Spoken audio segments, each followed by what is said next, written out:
여러분, 우리 안에는 성령님이 계시기 때문에 우리는 이미 하나님 나라를 물과 성령으로 거듭난 자 하나님 나라를 들어갈 것이고 우리는 하나님 나라 안에서 비유를 보기 때문에 알 수 있는 것입니다.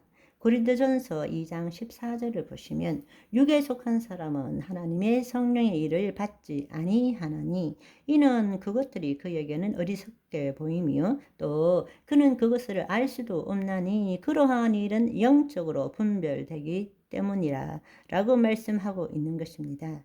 한마디로 육에 속한 자, 즉 하나님의 영이 없는 자, 푸시키코스, 단지 혼적인 사람, 예수 그리스도를 불신하는 자, 그들은 성령의 일을 받지도 않고 알지도 못하고 그 말이 어리석게 보이고 그런 자들을 이야기하는 것입니다. 자, 그러면 다음 두 가지는 뭔가 하면 흙이 얕은 돌밭에 떨어지는 것과 가시덤불 위에 떨어지는 것입니다. 이것은 뭘 의미하느냐? 육체에 속한 사람에 대한 비유입니다. 육체에 속한 사람. 어제는 육에 속한 사람.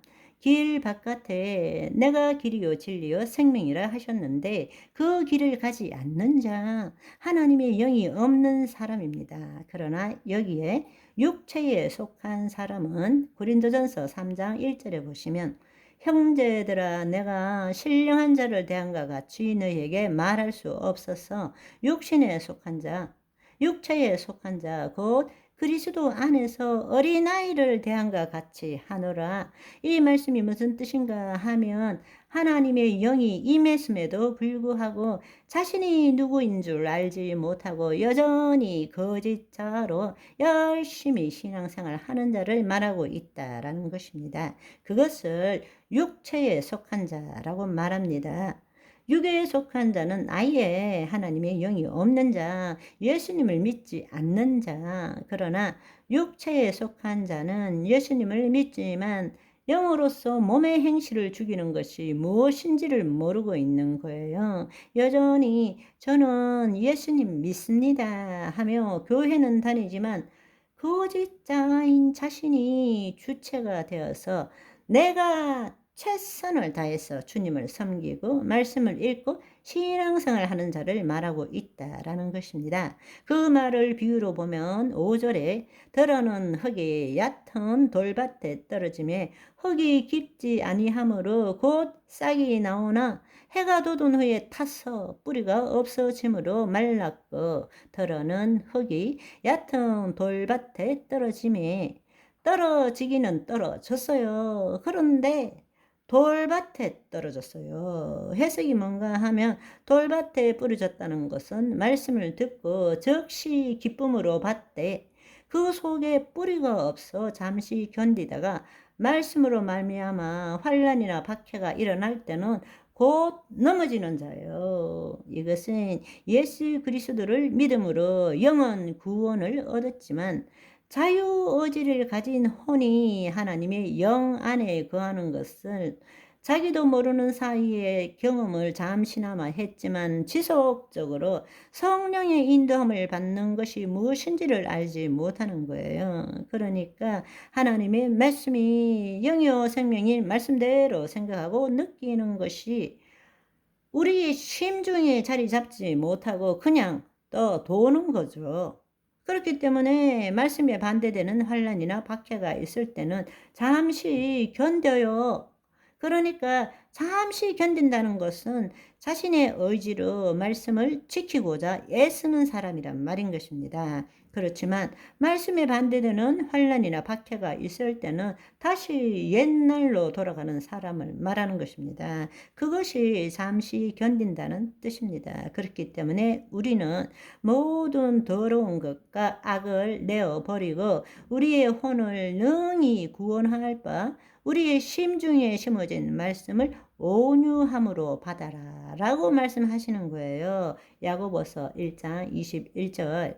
그리고 또 중요한 말씀은 두 마음을 품은 자들아 마음을 성결하게 하라. 두 마음이라는 것은 마음이 아니라 딥시커스, 두 혼. 혼이 왔다 갔다 하는 거예요. 혼이 자기의 몸에 종노릇도 하고 하나님의 영 안에도 갔다 오고 왔다리 갔다리 하는 자는 은혜를 받을 수가 없습니다. 그러니까 두 마음을 가진 자, 두 마음을 품은 자들은 심중 마음을 성결하게 하라. 하나님의 말씀을 제대로 심으라는 이야기죠. 그렇지 못하면 자신의 의지로 말씀이 무엇인지는 알기 때문에 잠시 견디지만 박해를 받을 때는 다시 옛날로 돌아갈 수밖에 없다라는 이야기입니다. 세 번째 비유는 더러는 가시떨기 위에 떨어짐이. 가시가 자라서 기운을 막았고, 여기 해석은 뭔가 하면 가시떨기에 뿌려졌다는 것은 말씀을 들으나 세상의 염려와 재물의 유혹에 말씀이 막혀서 결실하지 못하는 자요. 세상의 염려와 재물의 유혹에 말씀이 막혀 결실하지 못하는 자여. 가시떨기에 뿌려졌다는 것은 말씀을 들으나 이 말은 신앙생활을 열심히 한다는 것입니다. 말씀을 듣고 읽고 암송하고 열심히 신앙생활을 하지만 자신을 온전히 하나님께 의탁하지 못한 사람이에요. 자기를 부인하고 자기 십자가를 지는 것이 무엇인지를 모르는 사람인 것입니다. 그러니까 이런 사람은 믿지만 염려는 염려대로 하고 걱정은 걱정대로 하고 세상의 이생의 자랑, 육신의 정욕, 안목의 정욕에 계속 시달리는 사람입니다. 이런 사람은 이 말씀을 제대로 이해를 못합니다. 어떤 말씀이냐? 모든 염려를 다 주께 맡겨라. 이는 그가 너희를 돌보심이라. 이 말씀 알고는 있어요. 공부도 했어요. 그런데 신앙생활을 어떻게 하느냐? 주님, 너무 불안하고 두려워요. 도와주세요. 어떻게 하면 좋죠? 이렇게 믿음 생활을 하는 거예요. 염려를 다 주께 맡기라고 했지. 염려하기 때문에 하나님께 간절히 구하라고 말씀하신 것이 아니라는 이야기입니다. 아멘. 오늘은 여기까지. 바이바이.